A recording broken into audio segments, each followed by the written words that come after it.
to the business schools about your background, your profile, and as they sort of have been discussing with us, crafting the diversity of next year's class. So we hoped to pull back that curtain. Norway is famous for its transparent investing procedures. Well, how does it work within admissions committee as they make those decisions between the software engineers and the bankers and the NGO and the ex-military? So we've got a stellar group to share their perspectives. Many of you have filled in these forms ahead of the event or at the front desk. And what we've tried to do is take some of those different aspects, whether it's concerns you had about your academic record, or standing out in a well-represented employer field, extracurriculars. So we're going to try and look at all of those, and we've put together 7 or 8 composite profiles that each in some way represent the sort of things that the committee is going to be looking at. So to have that sort of qualified discussion, we needed some really qualified people, and boy, do we have them. Immediately sitting next to me, Cassandra Pittman, who is a former assistant director at INSEAD and London Business School, so you had a busy afternoon, and a Columbia Business School MBA. Donna Clark, who is the executive director of MBA admissions at the University of Virginia, the Darden School. Donna was also previously admissions director at Tuck, and you've been in these admissions committee sessions many, many times. Emma Bond fought her way into central London under the snow to be with us. She was the former senior manager of MBA admissions at the London Business School. Malvina Miller-Complainville, who was a former assistant director at Harvard Business School. I told you we had an amazing lineup on the committee. And Rachel Weinert, who is associate director for the master's admissions at Carnegie Mellon and the Tepper School. So I'm actually going to really sit back. They're going to do all of the talking. At least that's the idea, right, Cassandra? You're going to do all the talking. So I'll just sort of present case number 1. Here's Adam at the beginning of the alphabet. Adam is that fast-track consultant. So how does he stand out in that McKinsey, Bain, BCG group applying to business school, Big Four, Deloitte, EY, PwC, KPMG? And just as the committee looks at this particular profile, I'd like them to think about standing out in that pool, but also looking at his career transition. He was talking about moving into private equity, given his background, and that can be a tough industry to break into, no matter how good the business schools that you're looking at. So, Donna, can I start with you on this young fast-track consultant? Sure. So I think one of the first things that I would say, based on what Matt just said, is that it is really hard to get into private equity if you don't have a private equity background. So I would want to know a little bit more in maybe his interview write-up or through interactions if he has a network in private equity and whether that career goal would be more realistic for him, because my experience is that it's tough to break into PE without previous experience in PE. I do like his international experience in terms of travel and an assignment in Germany. That stands out. I think I know several business schools really value global perspective. So those are a couple of questions and things that stand out about his profile. Right. Emma, London School of Economics. So great, undergrad. And what is it? A 2-1 in international relations. So not necessarily quant focused as a background. How do you think he'd get on with his data points, GMAT and academics? Yeah, he has a good GMAT, although as we've seen today, we've talked about the fact that GMAT scores are going ever upwards. Because he has an undergraduate degree in international relations, we'll be looking at the quant side of things to make sure that his percentage there is well up. Some of the schools he is targeting perhaps for a slightly higher quant percentage than 70%. But he has a strong education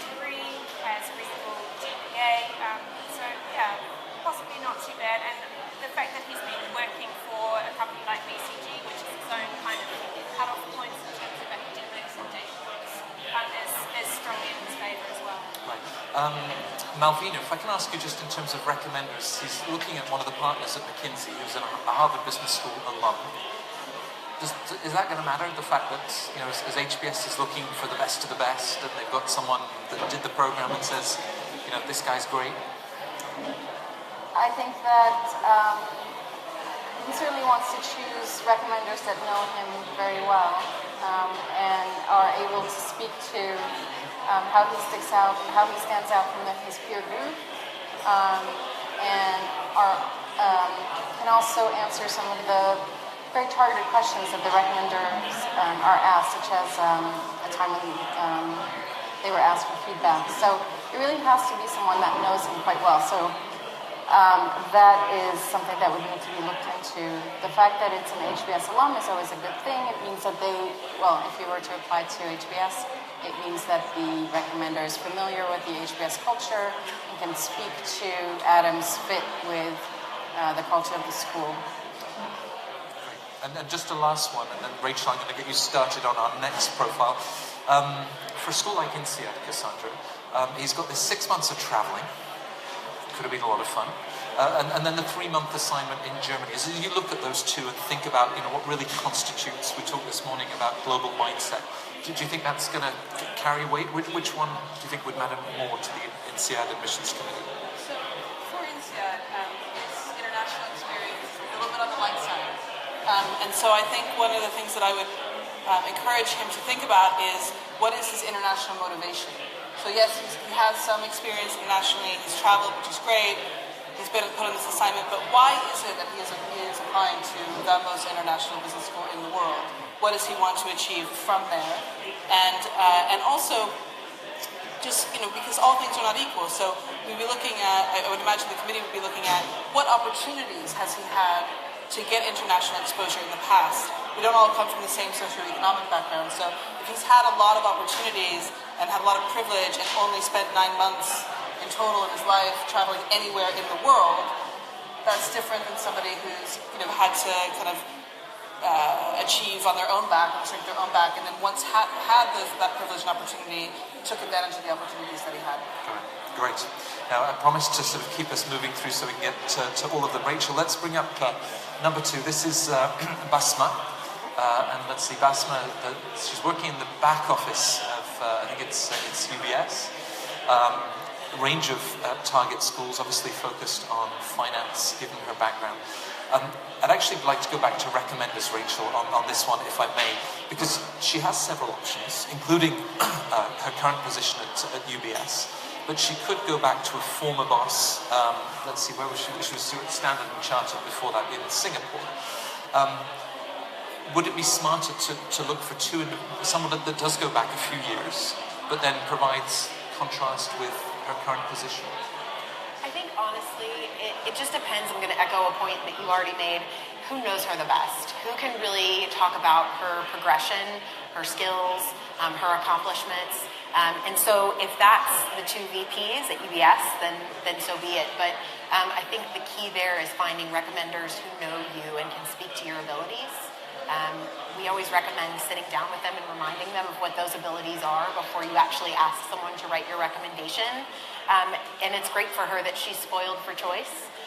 But yeah, I think whoever is able to speak best to her abilities and her progression. Right. Emma, did you ever get the sense of, I've got these 2 recommenders from the same company. They're kind of saying the same thing, and there's a missed opportunity to bring in another dimension of this person's background. Is that a good time to look even outside of work for another recommender? Yeah, absolutely. I think you want your recommenders to be looking perhaps at different aspects of your profile, looking at different strengths. The recommenders should be,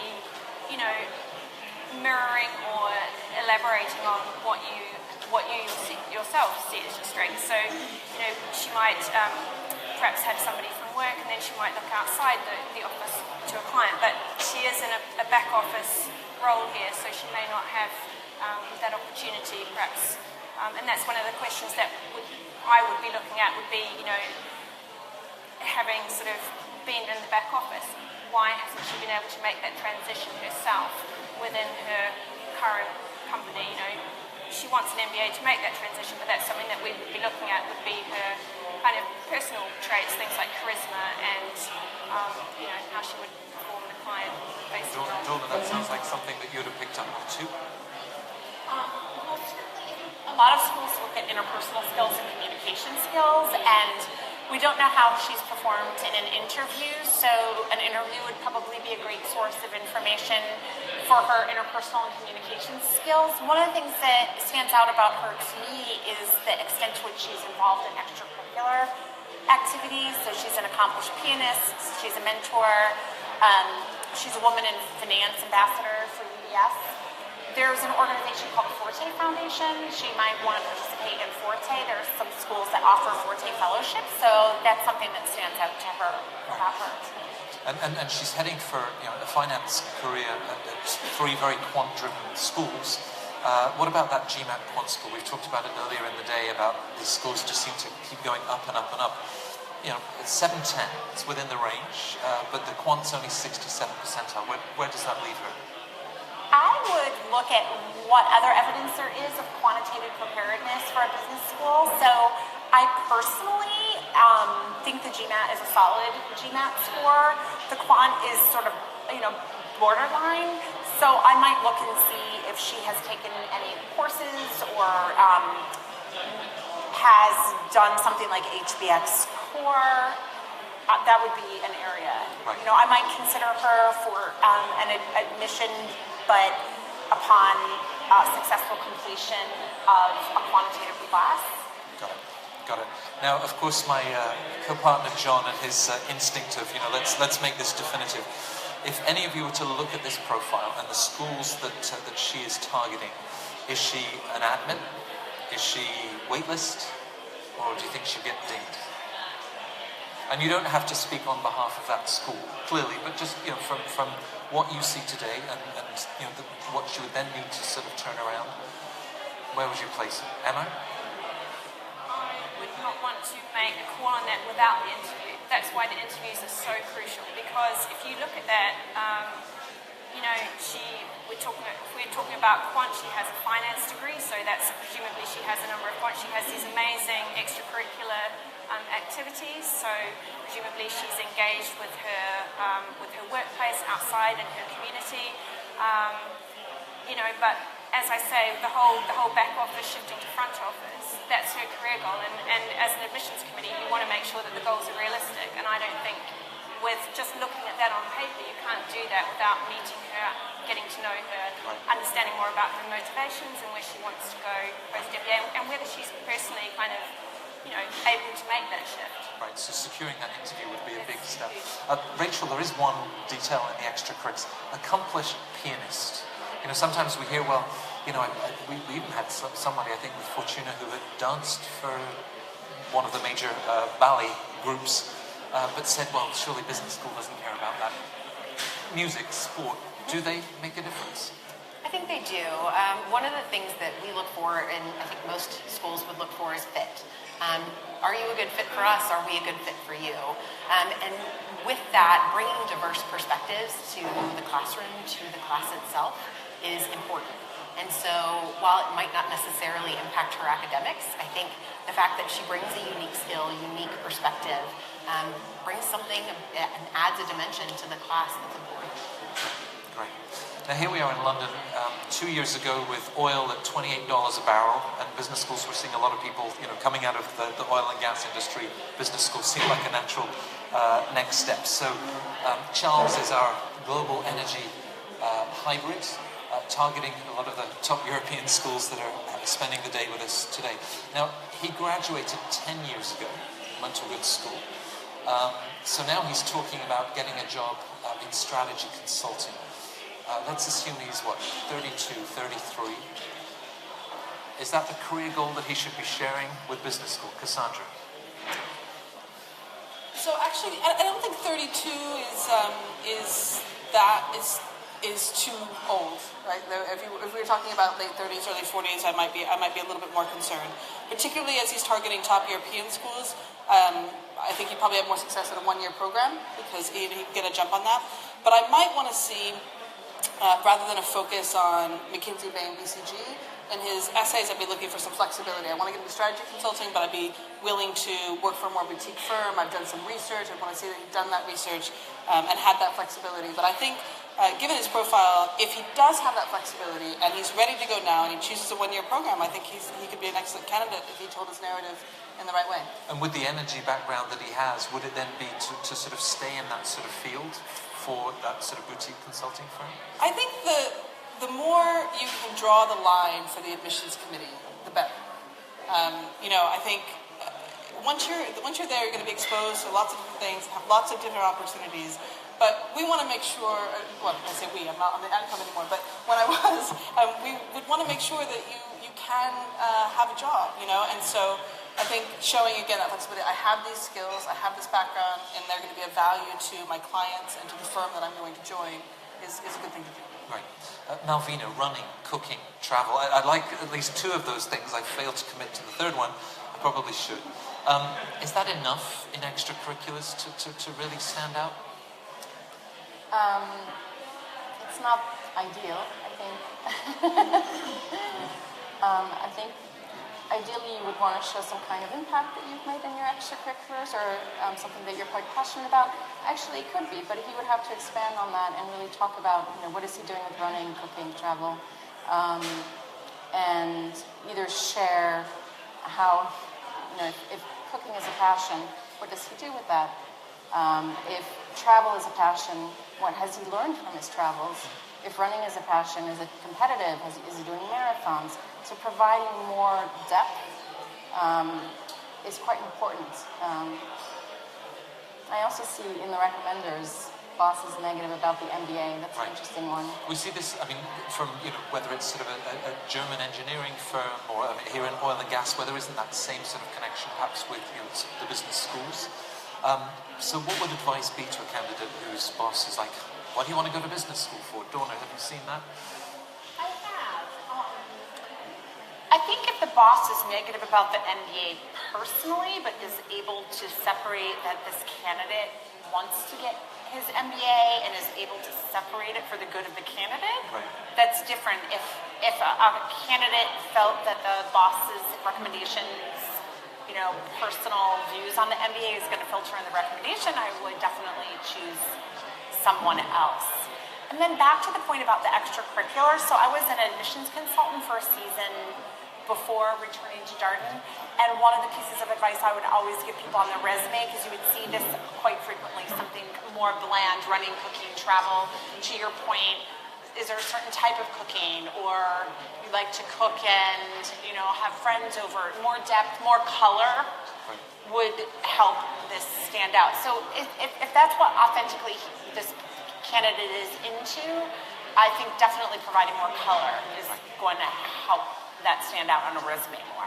And presumably, Rachel, that speaks to your point about sort of fit with the community, and he or she is going to make these great meals and be real sort of social glue outside of the classroom. Exactly. Well, and I wanted to add, make the connection to the school you're applying to. So if you're going to talk about being into cooking, is one of the student organizations a cooking organization that you could be a part of? And so are you drawing an interest or drawing a connection between your interests and what the school is offering you and the experience that you're having there?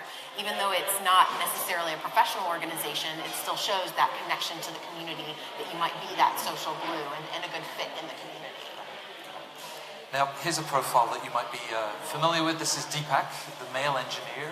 And in Deepak's case, he's the Indian male engineer, certainly one of the best represented groups of any of the top schools. So what's Deepak's situation? He's going into this with a 700 GMAT. And we said earlier we don't want to make it all about the GMAT, but perhaps, given his profile, he's also got a boss that wants him to write his own letters of recommendation. So, looking at the M7 top 10 schools, came out of an IIT, actually from BITS Pilani, engineering background. Cassandra, where do we start with this one? So let me start on the letters of recommendation because that's a little bit easier. Don't write them yourself. That's just don't do it, because you'll never write the one that an admissions committee wants you written day, it's so easy to see. But you can be super involved in coaching your recommenders on what to write. So, I'd recommend that you do some internal thinking about, or that Deepak does some internal thinking about what makes him really unique amongst a peer group that is obviously highly accomplished, what examples are best, and then sit down with the recommender and say, okay, I can't write this, but here's some notes I've done. Here's some examples I can think of. Can you think of anything else? Don't assume your recommender is going to write a positive one. That's another mistake that I think we see a lot. But coach as much as you can, but don't write it. It always backfires. With the GMAT that you raise, 700, unfortunately, it's just not that strong of a score anymore for anybody. But particularly if you're coming from a profile where the scores tend to be even higher, you have to be even higher to stand out. So while there might be some profiles where I would look at a 700 and go, that's I can see, given everything else you've done, that's going to make you stand out, I would probably advise Deepak to take it again. Right. The top schools, Donna, that you've worked with, GMAT scores have risen by 15, 20 points in the last few years. They have. For this sort of profile, you need to take that test again? Yeah, I would want to know how many times he's taken that test. I definitely, personally, will give somebody credit if they've taken it multiple times, and I might recommend a candidate. If I were to waitlist this candidate and he has taken it 4 times, my recommendation may be different than if he had only taken it once, and would ask him, to take it again. But I agree. I think 700 is not a competitive score, but I would give somebody, I do give people or note that they took up multiple times, because I think that shows a lot of determination. But at the end of the day, it might not be enough. Right. And Rachel, the engineering degree, you've got the IITs, the NITs, BITS Pilani, there's Osmania, any number of institutions. How wedded are the top schools to where you went to school? The IITs have a great reputation, Pilani also. Are you looking at where the school was? Yeah, I think the rigor of the curriculum for your undergraduate coursework is very important, because it then tells us as the admissions committee what your likelihood of academic success in our rigorous program would be. But in addition to that, how you did in that rigorous curriculum. So, where are your grades falling along the grading scale? With a 7.2, depending on what the grading scale at that particular institution is, that may be not as strong as something else from that school. Right. And so I think, especially given that the GMAT isn't necessarily as competitive as it could be for the pool, I think then you really do have to consider taking the GMAT again if your undergraduate coursework is not as strong comparatively. So Deepak has to pull out the study books on data sufficiency and critical reasoning. What about Ella? So Ella is the youngest of the profiles. She came out of school last year and has been working at Deloitte in the last, 9 or 10 months. So already thinking about business school, which is great. Targeting top schools in the US. Would it be too soon to apply sort of in the next year, coming out of Deloitte to top US schools? I see a lot of heads nodding. Malvina, yeah, with only, a year, 18 months behind her applying to those schools, difficult to stand out? I think it's a bit soon. HBS does tend to have some younger students in the classroom, and they have the 2+2 program. She does have some interesting extracurricular activities, volunteering activities, which gives her more experience. One of the reasons why you want someone who has enough professional experiences, they're going to be sharing that in the classroom. At HBS, for example, you have the school uses the case method, and the classes really, the students contribute to the classroom with their experiences, their professional experiences. They share their ideas, their thoughts on the cases that they're studying. The professor is there to guide the conversation, but most of the material is coming from the students.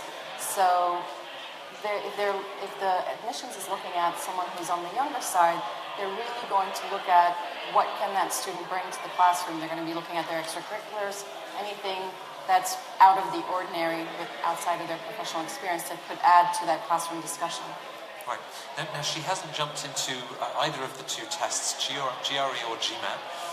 Many of the schools started to look at GRE because, of course, it was intended to contribute to the sort of diversity they're looking for in the classroom. From what you've seen, is the GRE a smart choice? Cassandra, jump in. Be as candid as Cassandra can be. No, I'm aware that I'm sitting on a panel with two people actually on admissions committees, but my experience working with applicants is that the official line of a lot of business schools is we look at both, that we take both equally, we just want to see the strength.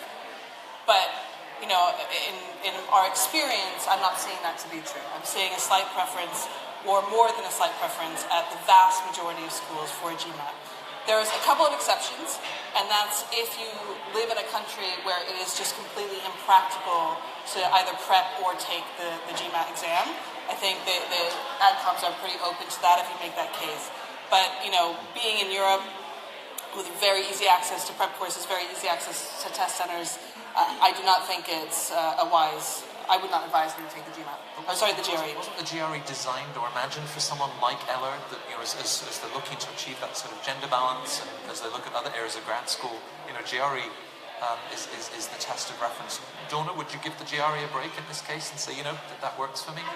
For me personally, Darden is pretty GMAT versus GRE agnostic, and so I would pick this test that the applicant feels he or she is going to score the best on. So that's just personal school specific Sure. preference. Yeah. Emma. I think you have to have a conversation with the school, because if you look at LBS and INSEAD, LBS is very much either or, they're not too, one way or the other. INSEAD, we know that they do prefer GMAT, so I think you have to target your school, have an honest conversation with your admissions person and see what they say. But generally still more schools prefer GMAT, but there are some out there that are happy for you to take GRE.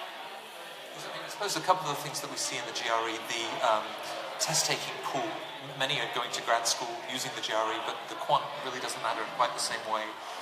And comparable scores across the two tests will carry a higher percentile in the GRE. We've all seen how GMAT percentiles just keep coming down because in India, China, they're getting such great scores, particularly on the quant section. Okay, so we're sort of talk to the schools about GRE and its validity.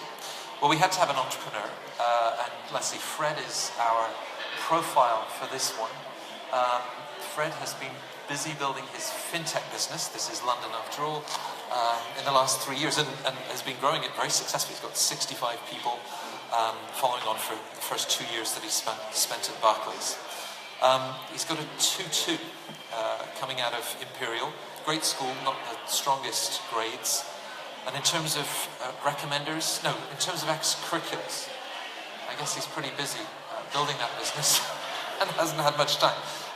That's equally true of some of the consultants and private equity analysts applying to school. So what's your take on Fred, the entrepreneur? He's going for great schools in the US and Europe. Do you think he's got a shot? Where should we start with this one? Rachel, you get a lot of entrepreneurs looking at a school like Tepper. What would you make of Fred? Well, certainly we do get a lot of entrepreneurs, a lot of folks who are looking to switch into entrepreneurship and make that change. So I think I'm on the fence about the seriously, I spend every waking hour on building my startup. I think you want to see someone who is committed to that because, obviously the startup world requires a lot of time and effort, but you also want to see somebody who is in the community is going to be more than just in the class. They're going to engage in the community, and so I'm on the fence in terms of how I would interpret that statement for extracurriculars. I think this is one where an interview would be helpful to talk about kind of goals, strategies for what they've done with their entrepreneurship, where they're looking to go with entrepreneurship, and how they see the MBA supporting that. So I think the interview would be helpful here. Right. Please do. In the entrepreneurs that we work with, which are, I look at Fred and I think, oh, can I work with Fred? This is my favorite profile. I would be willing to venture a guess that Fred actually is involved in lots of other extracurriculars, and his mind is just consumed with his startup, and working with somebody to go, okay, but tell me about what you're not, because he will have another life.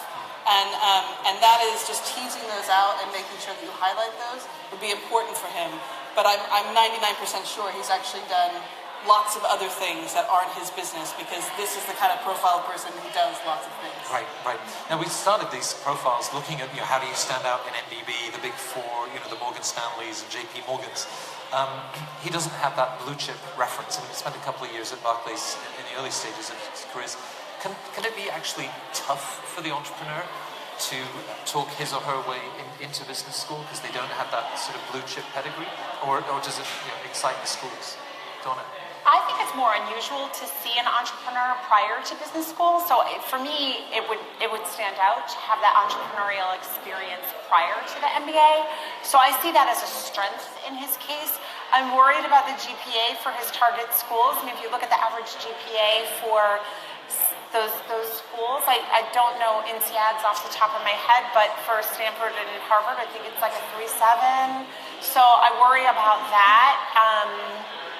And I agree, over the course of somebody's life, they may have some really interesting extracurricular activities or hobbies or talents that they could put on their resume, even if they're not current. But it would be a deterrent to me if he didn't have anything to show that he's well-rounded. Right. So are there any ways when, academics are done, it was 5 years ago, GMAT perhaps is one way to sort of show certain skills you talked about in relation to the business school experience. What else could someone do to show that academic ability, that they could thrive? Could you take an online course, or what might work for you? I was going to say there are so many online courses available now. There's no excuse really for, if you are looking at your target school and you're doing your research, then you should know roughly, if you are falling slightly below par in terms of your GPA. So one way is to then do a decent GMAT and offer that up, but also, to use your initiative and go online and sort some courses out for yourself pre-applying, and then show a willingness to continue that up until the start date of the program as well. And if there was any reason for, maybe Fred had started a business when he was still at school that sort of impacted on grades, where does he put that? In the optional essay? Malvina, where would you have him sort of share that particular detail, or will the schools just work it out? That's what, I was just going to add this. I sort of feel like when you're, and I know because I've been there, when you're in this side, you just want to say, like, what are the averages? What are my chances? What are the percentiles? But in this process, narrative is everything. So it depends. I mean, there might be applications where you can work in what you were doing in your undergrad and why that might have affected your score in the actual essays. If not, use the optional essay as a part of the narrative. But, people with great profiles don't make it in all the time because they haven't worked enough on that narrative. And people with profiles that have some things you might go, when they're explained well as part of an overall package, make it in all the time. So, Malvina, yes, sorry. I agree with what you just said, and I think that it would be really interesting to better understand the move from Barclays to launching the fintech and what drove that, and also understanding why he feels he needs an MBA in order to launch another startup. And I think that the essay can provide a place where he can explain that story. The importance of that narrative. I was just going to say one more thing about if you have had a startup or startup experience and you've launched your own business, somebody doing that brings a huge amount to the classroom. So, you might have people coming in from banking or consulting or industry or wherever, but the leadership that you demonstrate by launching your own business and the skills that you gain operationally are of huge value to the classroom, to anybody that's coming in, and to other, would-be entrepreneurs post-MBA, especially successful. Now you guys are crashing through these at a fantastic rate for our recording. How often would you spend discussing these profiles in committee? I mean, is it 5 minutes on each one, or can you sort of go deep and spend half an hour talking about a candidate? I think it depends on the case. I mean, there are going to be some profiles, especially when you've got multiple members of the admissions committee that have interacted with the applicant, that have interviewed the applicant, that have some context to provide to that application. So I don't know that there's a specific amount of time that you spend on any one given profile. It depends on the profile and on the applicant. So we've got two more to go. Georgia, the humanitarian, who has an impressive career with the WTO and the last 3 years at Oxfam, that she has lost her most recent boss at Oxfam, unfortunately. It's not her behaviour, right? It's him. If you lose a recommender to the position that they had, it doesn't change being able to approach them for recommendation, unless it's Harvey Weinstein. This recommender, I might want to look for a different one. I would think in this particular situation. Delicately spoken. I think it would be different if it were like a reduction in force or something like that, and you lost your boss. But Sure, right. So what do we have for? Is a 660 GMAT going to do it? She's looking at the top UK schools. I mean, schools are looking for people like Georgia, aren't they? As they think about that diversity, we've got the consultants, we've got the Fortune 500, and she brings in this wonderful sort of social enterprise edge. Thumbs up to this sort of profile, Emma? Absolutely. The fact that she's lived and also worked in 4 countries, that's huge for a lot of the UK schools who are looking for that real international profile. She's got these humanitarian experiences in Mozambique, so really unique and extracurricular value add. The GMAT is below average at 660, but I think then a school would be looking to say what her degree is in though. So you'd be perhaps having a look at, the other data points in her profile to balance that out, but she definitely has enough of interest in that brief kind of profile there that I think most schools would be willing to take a punt on a 660 GMAT, at least to interview her and see what she had to offer. And in my notes, it was sort of public policy focus at the University of Lagos. I'll bring you to one detail. She's applying for starting her MBA 6 months from now. So we're looking at final round. Just a couple of comments from the committee in terms of applicants in the final round. Maybe Georgia will stand out, given the sort of background and experience you're describing. But what would your typical advice be for final round applicants? So final round, the pool can vary from year to year. GMAT Club actually did some data analysis on this and actually said that although fewer people get in the final round, they found that the difference was not statistically significant because there was actually fewer applicants. Now, I've certainly seen years where that's not true in the final round, the very final round, that you really just do have just a handful of spots left. But I think overall, probably, the data is what the data is. But the one thing I would just kind of going back to her GMAT, and then this kind of builds on the point that you made, even if she showed, I'm going to retake it, whether or not she improved the score, that would show a commitment to saying, I know I can do better, I know it's not where you would probably like it to be, and therefore I'm going to try one more time, and she could go ahead and apply now, but show the committee she was willing to apply once more. I don't know if you agree with that. I agree. I mean, she has a solid GPA, and I just having been a consultant before, saw the blood, sweat, and tears that go into taking these tests 2, 3, 4 times. So I would want to know if she's only taken it once or if she's taken it 2 or 3 times. That would be a factor in my mind. To see that level of determination. It is. It shows a lot of grit when you take these tests, and it's expensive and time-consuming. So I would want to know how many times she's taken it. Well, you've also provided a great segue for the final determined applicant, because Harry is reapplying. He's not just looking to retake the GMAT, he's going to reapply to school, very specifically to Harvard, Stanford, and Wharton, with his hedge fund background, so probably a fairly big opportunity cost to now go to business school. So thoughts on this one? He's junior Ivy League with Cornell. Extracurriculars, schools that are looking for patterns of leadership. Malvina, we've often talked about this in terms of the Harvard Business School. So he's the president of the Cornell Finance Club when he was in undergrad, captain of the lacrosse sports team. What is your advice for reapplying to a school? there's actually, if you look at Harvard Business School, I would say about 10% of the class are reapplicants. So it's not an unusual profile. What you want to show is you don't want to reapply with exactly the same application. You want to show that you've had some growth, whether that's professionally or outside of work, and you need to talk about some of the reflection that you've had since you first applied and was rejected. I think it would be really interesting to find out if he had interviewed or not.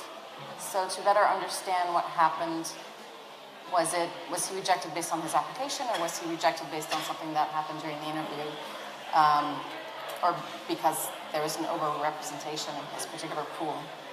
Now, in Harry's case, if he's going to reapply, he probably thought that he had a great recommender that had his back, because the CEO, she is an HBS alum. If you're going back to a recommender and say, we've got to do this all over again, and how do they refresh the message? I think including anything that's new since the last application, just building on what they said before, maybe the person's taken on significantly more responsibility or has had a particular impact on the organization. So any new relevant information would be the way to refresh it. Let's imagine that Harry's had a conversation with friends who said, your profile is overrepresented in these target schools. Why don't you step away and go and do something completely different? Get a job at the NBA, or go and do humanitarian work, so a complete step away. How important is that that's still coherent with his long-term sort of plans versus broadening the experience in the sort of orchid-like environment of working at a hedge fund? I want to say exotic, and the word just wouldn't come. So would he do well to step away and go and get a different experience, or does that suddenly seem random? I think for his career goal of private equity, it makes more sense for him to stay at the hedge fund. I personally think that. Right, so you'd sort of project forward to where he sees Yeah. himself after business school. Great. But what else can he do that isn't a full step away from his career? What else can he get in? If that is the conversation, then how else can he diversify and make himself stand out amongst the pool that isn't quitting his job and joining the Peace Corps? Right, great. To make smart decisions. So, if you come from a hedge fund background, you want to go into PE. To go and do something really random is not necessarily a smart career move. You want to be able to draw a fairly linear story, if you can, to the admissions committee. So it has to make sense. You have to sell yourself, So